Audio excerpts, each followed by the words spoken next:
Dengan mengosongkan perut itu adalah salah satu usaha untuk mencapai kedekatan kepada Sang Holik.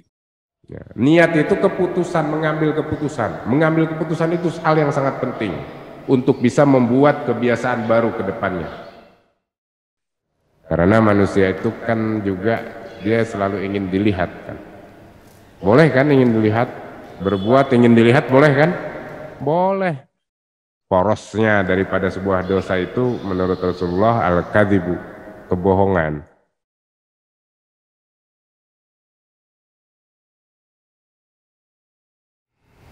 Bismillahirrahmanirrahim.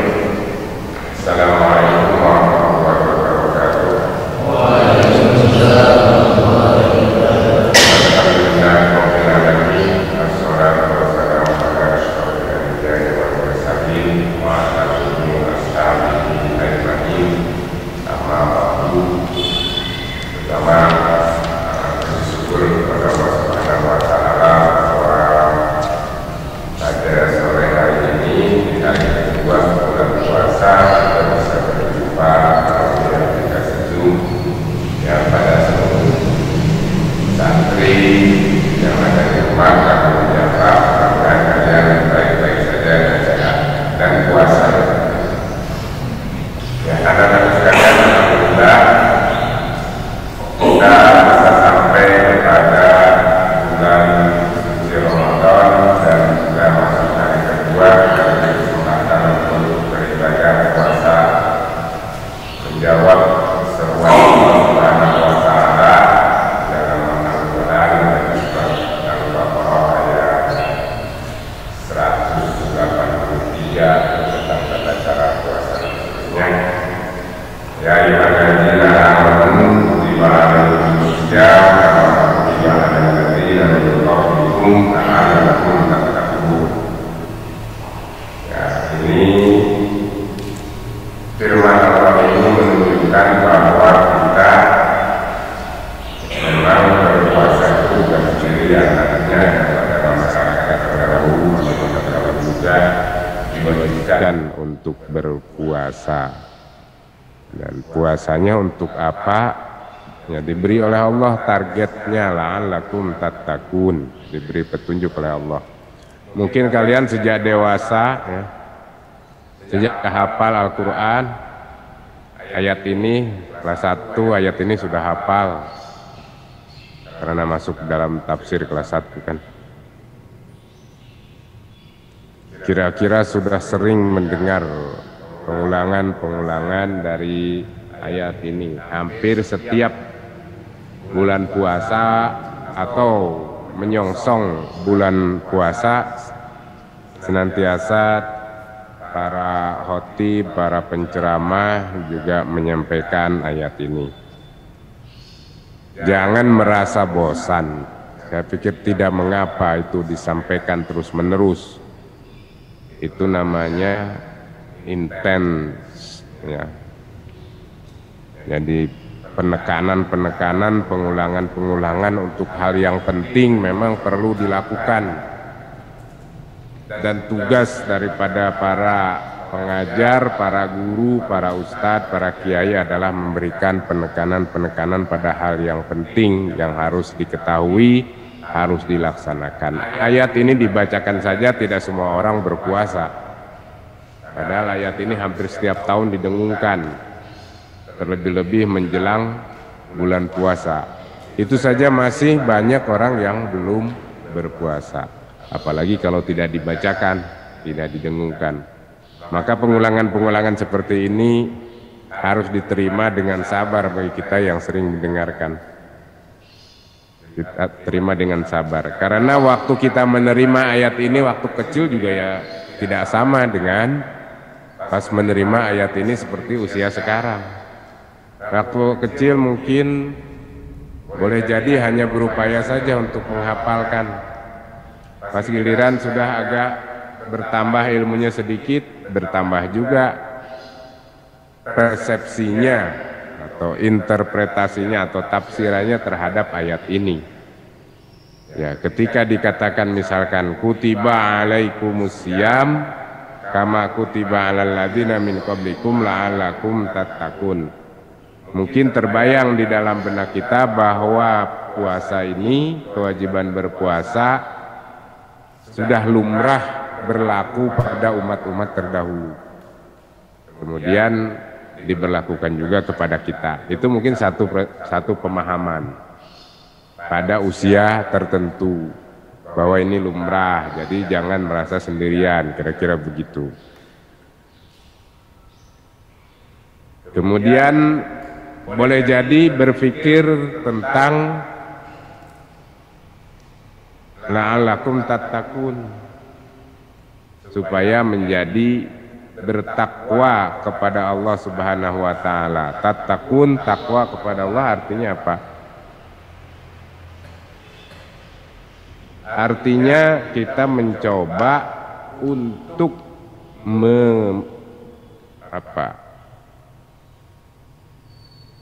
melaksanakan ya, perintah Allah. Boleh jadi karena ada rasa bahwa itu kewajiban, karena perintah sehingga menjalankannya menjadi taat. Boleh jadi ada yang menjalankan puasanya itu ya dalam konteks takwa kepada Allah karena takut adab neraka, karena meninggalkan kewajiban. Jadi arti takwa bisa jadi karena takut sehingga patuh, bisa jadi karena patuh sehingga selamat. Artinya bisa saja ya.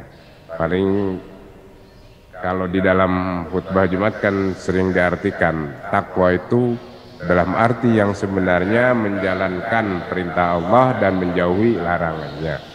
Tapi untuk menjalankan perintah Allah itu macam-macam orang motivasinya ya.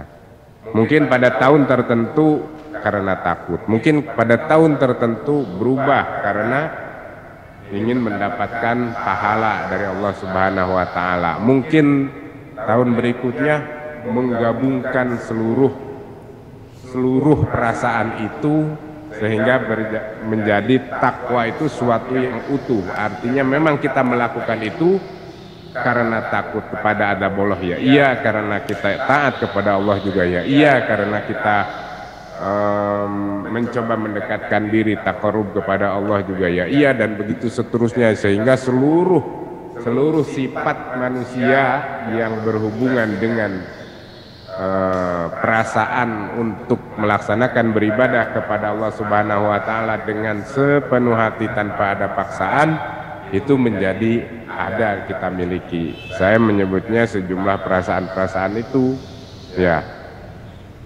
Kalau di dalam beberapa kitab para ulama dahulu, misalkan Ibnu Katsir menyebutkan bahwa kutiba alaikumusiyam, jadi asyam itu artinya al-imsak anit ta'am wasyarab wal wiqa bainahu biniyatin khalisatin lillahi azza wa jalla lima fihi min zakatin nafsi wa taharatiha wa tanqiyatiha minal akhlaq ar-radi'ah wal akhlaq ar-radilah. Nah, ini satu poin aja kita ambil, bahwa puasa adalah menahan diri dari makan dan minum, kemudian dari hubungan suami istri dengan niat khalisah lillahi wa jalla. Khalisah artinya memang tidak ada niatan lain ya, makanya hadisnya juga man shoma ramadhana imanan wa ihtisaban, jadi tidak ada niat lain. Karena puasa ini kan ditonton orang kan ya, puasa ini ditonton orang, terasa oleh orang lain. Bisa saja orang berpuasa punya niatan lain, misalkan dia niat ingin dilihat orang sebagai orang alim dan lain sebagainya, ingin dilihat orang sebagai orang yang patuh, yang taat, kan niatnya bukan untuk Allah Subhanahu wa taala tapi untuk orang. Itu al-imsak anit ta'am. Nah, lima fihi min zakatin nafsi wa taharatiha. Di sini ada pembersihan jiwa. Ada upaya pembersihan jiwa. Kalau kita lihat orang dalam 1 tahun penuh itu kebiasaannya dari segi ini asyurab wa ta'am saja luar biasa. Itu orang makan sehari semalam itu luar biasa banyaknya.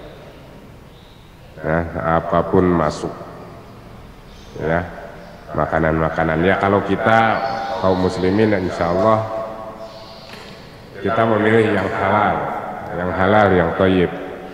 Nah, itu pun kan tetap saja bisa meninggalkan misalkan hijau-hijauan, bisa meninggalkan cacing dan lain sebagainya di dalam perut kita.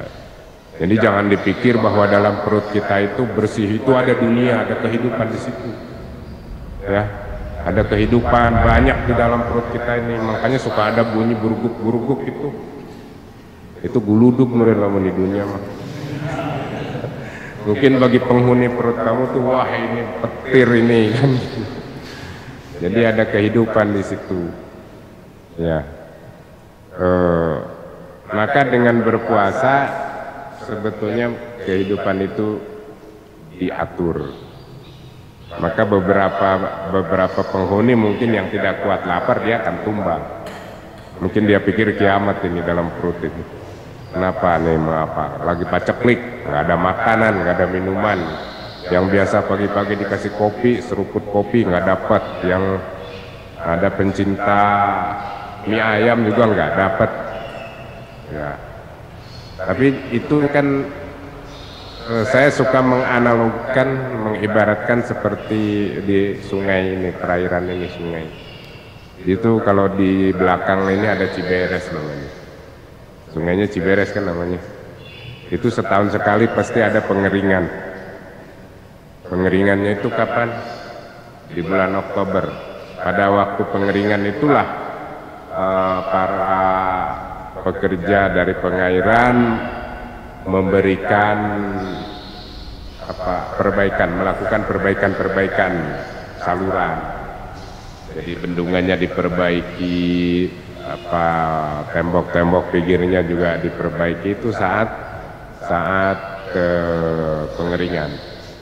Kira-kira berpuasa kalau dari segi materinya, kira-kira dari segi fisiknya itu kira-kira seperti itu. Ada upaya pengeringan di dalam perut kita untuk perbaikan. Ya mudah-mudahan sesuai dengan sabda Rasulullah, sumu tasihhu, berpuasalah insya Allah sehat. Banyak kan orang takut berpuasa karena takut sakit.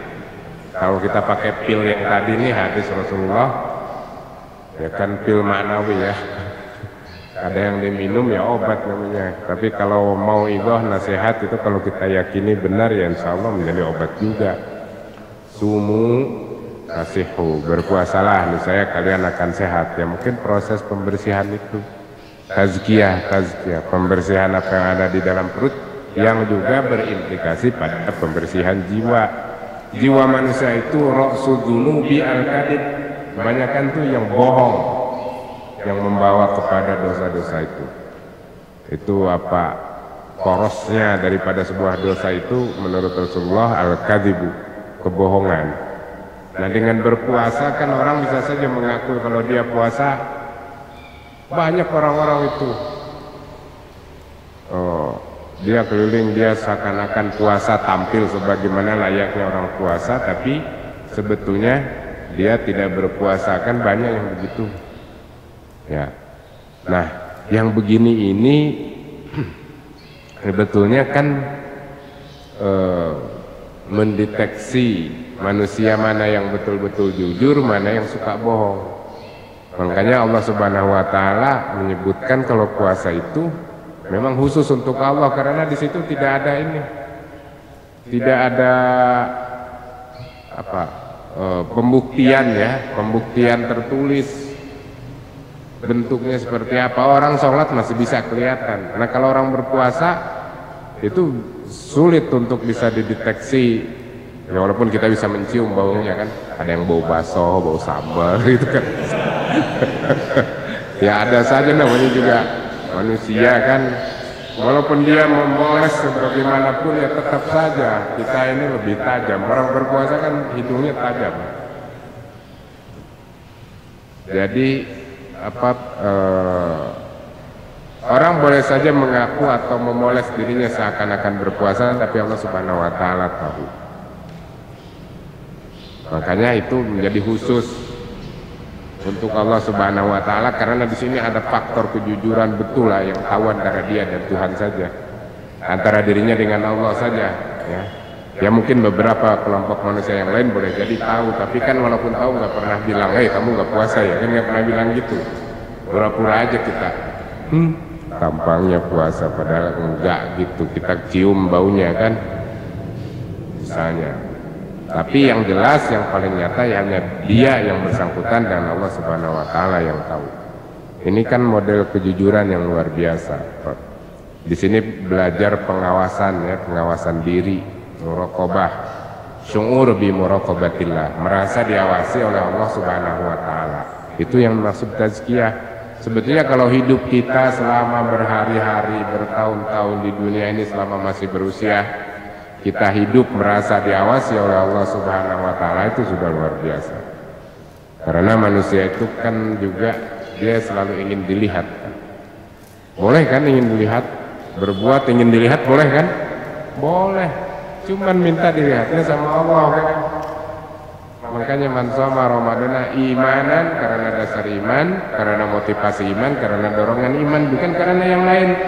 Wahtisaban, ihtisab itu karena ingin dilihat, ingin diberi pahala oleh Allah. Yang nggak boleh itu minta dilihat sama manusia, terlalu kecil. Allah mengajarkan hal-hal yang tinggi, yang besar, yang benar. Kalau mau minta dilihat, dilihatlah sama Allah. Kalau Allah yang melihat, sudah lain judulnya. Kalau manusia mau lihat bisa dua, dilihat manusia bisa dua, bisa saja komennya tindakannya sama, komennya berbeda. Yang satu bilang sok lu, yang satu bilang weh alim lu, kan gitu.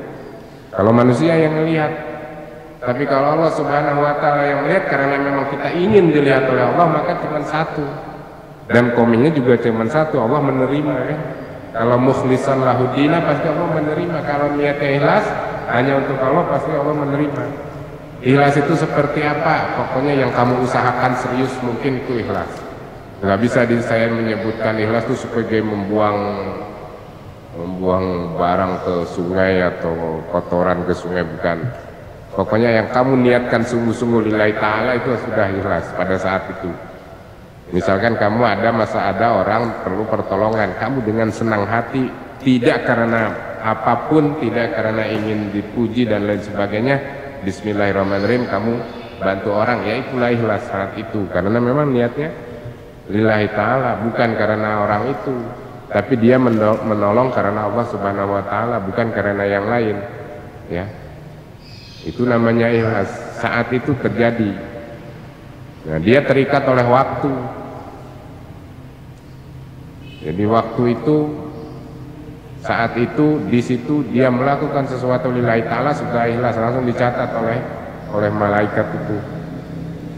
Ya, karena malaikat kan pencatatannya real time kan, kayak CCTV gitu kan, real time, nggak disimpan-simpan dulu. Kalau kamu kan lepas giliran mendapat apa pelajaran atau apa, nanti dulu disimpan dulu gitu ya. Kalau malaikat saya pikir dia akan real time. Jadi sangat terikat dengan waktu dan kondisi hati saat itu serta niat yang tulus saat itu. Kadang-kadang kalau sudah bergeser waktu bisa berubah lagi, ada perasaan-perasaan lain. Makanya dalam istilah sedekah itu jangan kau ikuti, ya.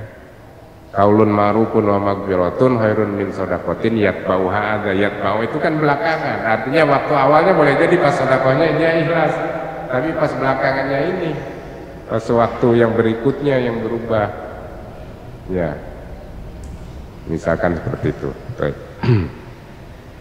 Ya anak-anak sekalian, baik yang di rumah maupun yang di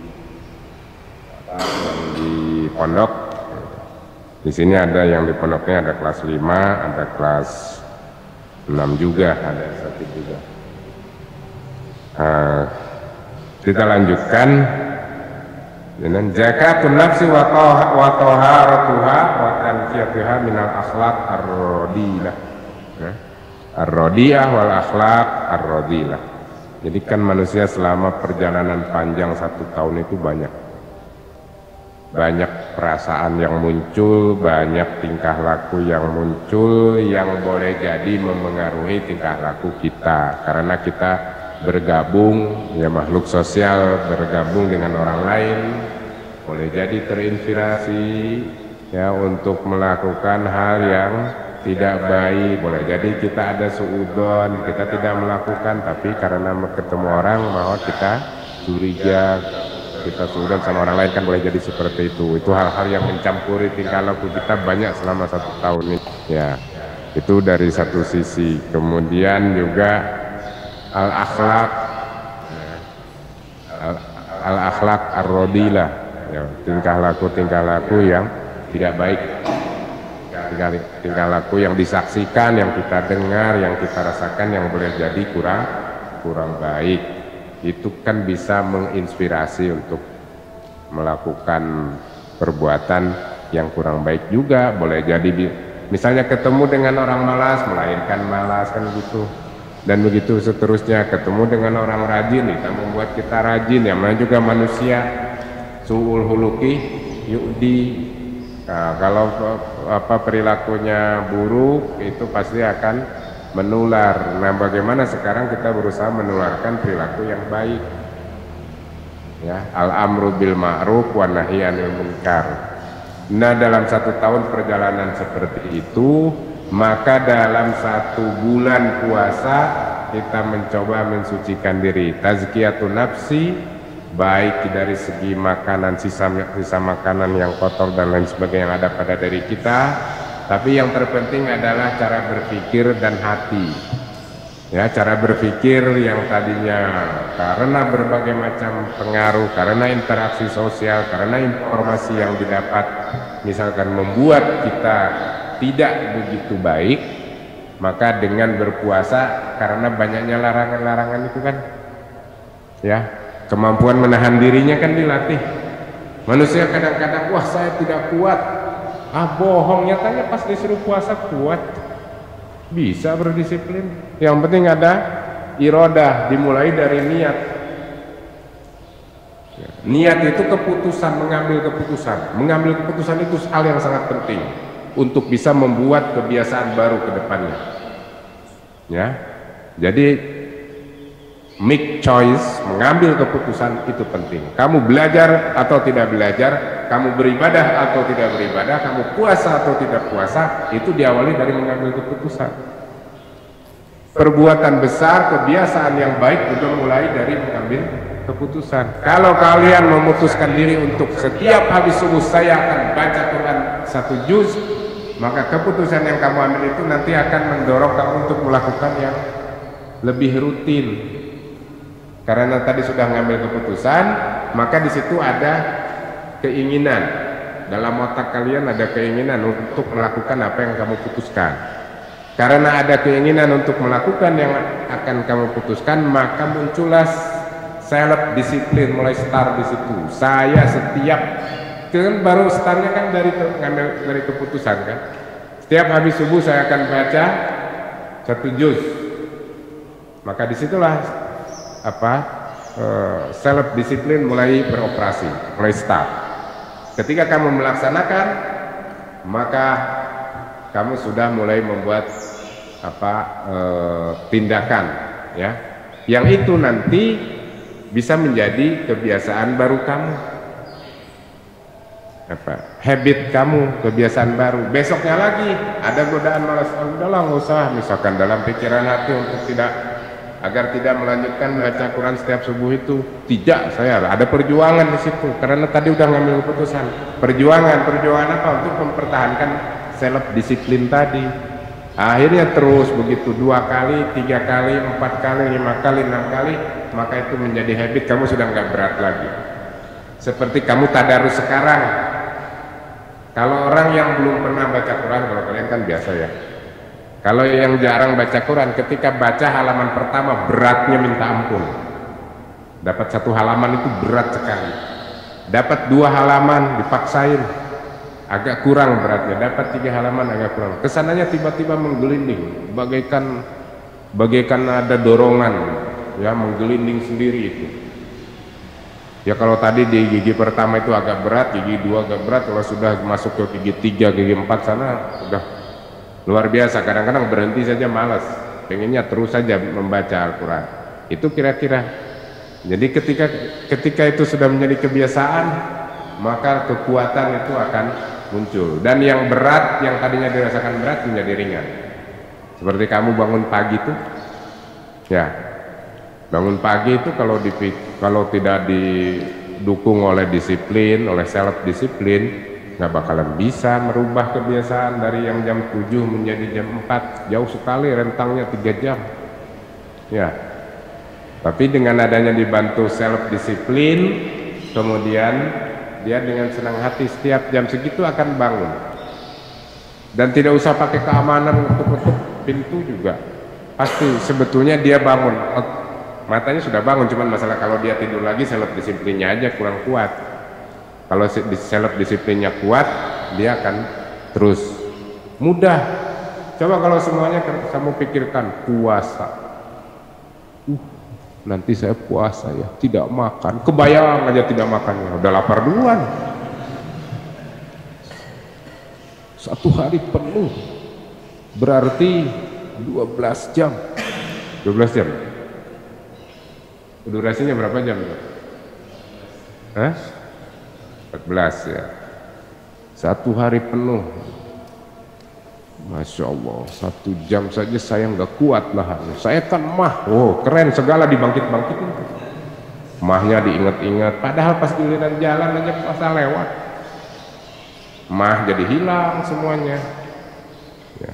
Nggak sempat asam lambung muncul. Mau apa? Nggak makan mie kita. Yang makan mie kan asam lambungnya naik, makan mangga gitu ya, makan duren. Nggak ada itu. Semuanya puasa, sampai ikut cacing-cacing ini loh, puasa. Ya. Itu kalau udah jadi habit, jadi kekuatan. Tapi kalau dipikirkan berat, nanti sampai duhur. Kayak anak kecil gitu. Anak kecil kalau berpuasa gimana sampai duhur? Sampai duhur dia bilang, udah kayak punya mie, udah duhur. Iya sedikit lagi. Jadi dia menghitung, kerjanya menghitung. Ini kalau sekarang nih jam segini udah di depan pintu aja, nunggu sampai lalai keluar. Karena dulu kalau ada kelelawar keluar katanya itu udah maghrib, jadi dulu nungguin lalai, ada yang lebih pintu. Kapan lalai keluarnya, lain atau kelelawar itu yang suka ada di genteng-genteng itu. Ada yang pinter mah dirojokkan lalainya, lalai sekali. Lagi pula kan waktu masih kecil puasanya unik kita. Yang dicari-cari itu yang ngebatalinnya aja. Hitut nacai batal, datang ke rumah ke ibunya, "Wah, mau buka ya? Kenapa? Tadi hitut dinacai." Batal. Yang dicari gitu. Terus ada lagi. Kan kalau nangis batal, kalau berantem tuh sama temen nangis batal. Pulang lagi ke rumah minta buka. Kenapa? Itu tadi berantem nangis gitu. Tapi tetap aja nggak diizinin. Kalau orang tuanya pinter nggak diizinin. Kalau yang orang tuanya ini, oh batalnya satu sok buka apa cuma cek itu otong. Kalau yang pinter enggak batal gitu. Karena itu kan cuma alasan yang dicari-cari saja untuk mengakalin. Ya. Karena belum terbiasa. Tapi disitulah latihan. Maksud saya ingin menyatakan latihan. Sesuatu yang berat kalau dilatih dengan serius itu bisa dicapai, dan ketika sudah kita sukses dalam membuat kebiasaan baru yang tentu saja positif, maka itu akan menjadi kekuatan yang luar biasa yang bisa merubah kamu, yang bisa membuat kamu sukses. Nah, dengan puasa ini kita berlatih begitu, yang berat-berat kita bisa lalui. Ya, bisa lalui. Itu kan Ustadz cuma ganti waktu saja dari makan siang ke makan malam, betul, ganti waktu. Tapi jumlah makannya juga terkurangi, jangan salah. Jadi 2 kali buka sahur. Kalau waktu siang kan ada 3 kali, nggak ada tengah hari. Ini kan enggak. Buka sahur dan tidak terlalu banyak, yang dimakannya tidak terlalu banyak. Tetap saja ada semacam keramahan terhadap organ tubuh kita itu. Ya. Jadi bukan karena berpuasa misalkan cukup dengan mengatakan perpindahan makan dari siang ke malam. Enggak sesederhana itu. Sama juga dengan mengatakan kalau misalkan dengan puasa itu turut merasakan orang miskin sehingga kita menjadi menyayangi mereka. Enggak kepikir. Waktu kita puasa, waktu lapar kepikir nggak orang miskin? Gini rasanya orang miskin. Enggak kan? Yang dirasakan itu bagaimana aku ini bisa aman dari rasa lapar yang tidak ini. Akhirnya kan ada bisa terlentang, bisa tidur-tiduran, nggak kepikir. Artinya berbicara tentang hikmah-hikmah puasa untuk rasa sayang saja, nggak usah dengan bahasa turut merasakan, karena waktu kita berpuasa nggak merasakan,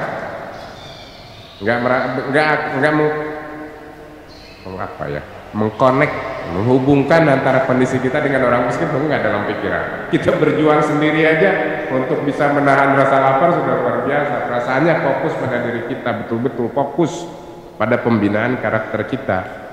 Adapun kemudian muncul bahwa di dalam bulan puasa dianjurkan sedekah, dianjurkan dengan saya menyebutnya musim ibadah dengan pahala yang berlipat ganda, itu sayun akhar, artinya tidak ada butuh dengan perasaan-perasaan ini. Kalian pernah selama puasa mendiskusikan, wah begini ya jadi orang miskin itu laparnya begitu ya? Nggak pernah kan? Nggak pernah. Yang ada tuh bisa nyampe ke pinggang ini sakitnya nih, laparnya nih, kan gitu aja. Adapun yang lainnya kita pakai dari pelajaran yang lain lagi, misalkan ada statement dalam Al-Quran fi amwalihim haqqun lis-sa'i wal mahrum, kan gitu. Ada ayat-ayat lain yang berbicara tentang itu sehingga kita tetap bisa melaksanakan, terutama di bulan puasa. Ada beberapa bulan di mana nilai-nilai ibadah itu berlipat ganda nilainya, diantaranya di bulan Ramadan ini. Ya itu saja ya, karena juga kan tetap di sini kita tetap harus sama-sama beramal. Tahu orang miskinnya juga sama-sama berpuasa juga kan. Tidak karena misalkan begitu kan kita lagi mewakili nih perasaan merekanya menjadi tidak puasa, kan enggak juga. Jadi tetap anak-anakku sekalian, jadi ini adalah model pembentukan karakter kita menjadi orang yang tangguh, dan yang terpenting sebetulnya karakter menjadi orang yang bisa taat kepada Allah Subhanahu wa Ta'ala tanpa adanya harus dilihat oleh sesama, tapi melatih hubungan yang sangat langsung antara kita dengan Allah Subhanahu wa Ta'ala. Dan memang puasa ini imanan, dia dasarnya iman, tidak bisa ujuk-ujuk. Nggak mungkin ada orang datang-datang bisa langsung tiba-tiba berpuasa, itu tidak. Tapi dia adalah samratul iman yang panjang ya, perjalanan iman.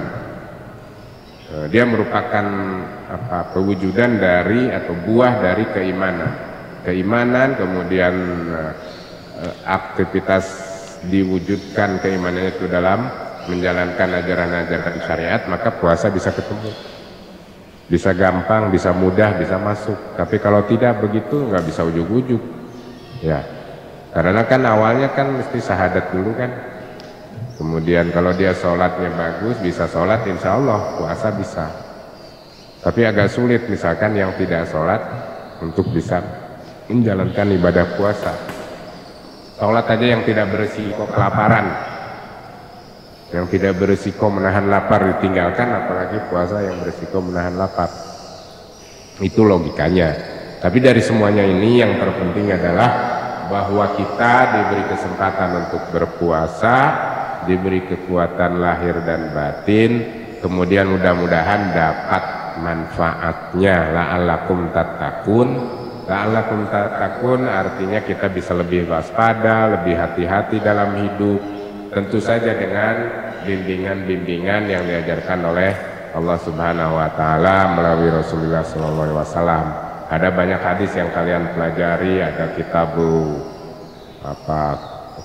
adab, ada kitabul doa, ada banyak sekali ya, ada kitabul iman. Kalian bisa tambah sendiri wawasan itu sehingga persepsinya itu tambah. Sama halnya dengan puasa juga kalian bisa baca keterangannya. Baca kan kita udah tahu nih keterangan puasa. Pertama, yang tadi soma Ramadana, kemudian kutiba alaikumus syiyam. Syiyam itu apa? Imsakun anil akli wasyurbi kan, wal iqa. Kemudian apalagi? Kan kita sudah tahu tuh informasinya.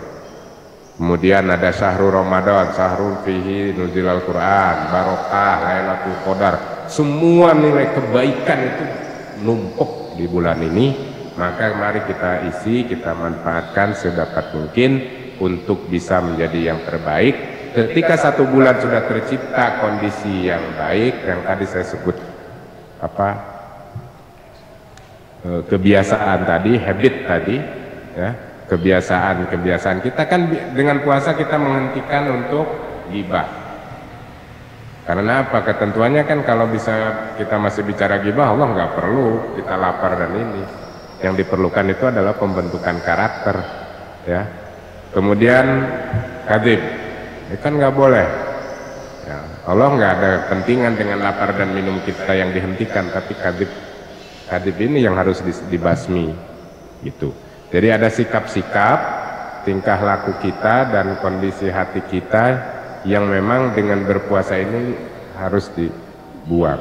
Qaulul zur, omongan-omongan yang nggak pantas, yang nggak penting, ya. Omongan-omongan yang nggak penting.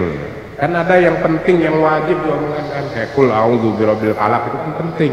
Kul a'udzu birabbin nas, kul huwallahu ahad, maka diperintah oleh Allah katakan. Ya, omongan-omongan yang tidak penting tidak usah dihindari, apalagi cacian, makian kepada orang lain dihindari. Maka kalau ini selama 1 bulan ini bisa membuat tradisi yang bagus, tradisi ini seharusnya terbawa kepada bulan-bulan berikutnya. Maka yang tadi kita sebut sebagai pembentukan karakter, pembentukan tradisi, ya. Tapi intinya memang dengan mengosongkan perut itu adalah salah satu usaha untuk mencapai kedekatan kepada Sang Kholik, kepada Allah Subhanahu wa Ta'ala. Mudah-mudahan ya, pada semuanya yang di rumah juga saya ucapkan selamat berpuasa, salam sama keluarga semuanya. Kemudian ya pandai-pandailah membuat kebiasaan baru, membuat disiplin baru, self disiplin, sehingga kita bisa menjadi manusia yang bernilai. Maka takwa itu kita artikan value, nilai tertinggi. Nilai la'allakum tattaqun kan sesuatu yang ingin dicapai. Yang ingin dicapai mesti adalah nilai tertinggi.